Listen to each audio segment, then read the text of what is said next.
Hey everyone, Dave Cook, DeFranco Painting and Wallpaper. We're doing some charity work today for St. John's Lutheran Church here in Elgin. You can see some of the cracks we're working on. So everything in here is plaster. So one of the things we are using to fix it instead of plaster itself is a product called VersaPlast. And it's acrylic-based plaster. So all these cracks that you see on there, although they're really big holes that we're trying to fill,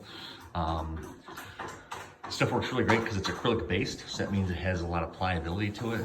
So the cracks that we see here, once we fill them in, get some primer put on there, they'll stay really well bonded. And we just kind of fill them in.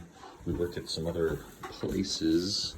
We can walk up here to other places in the church we did 2 years ago.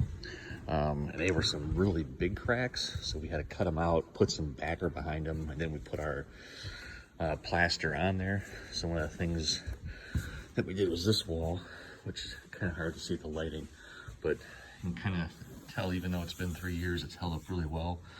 This section was really tore up, so there's a couple marks. It was hard to keep it still kind of rough and keep with some of the texture that's on the walls and still have it look authentic, quote unquote.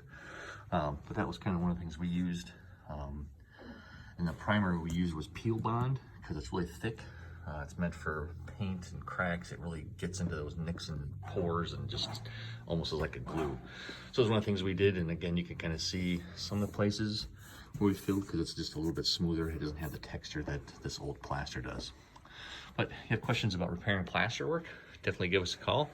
DeFranco Painting and Wallpaper. We're here to help you love the space you're in.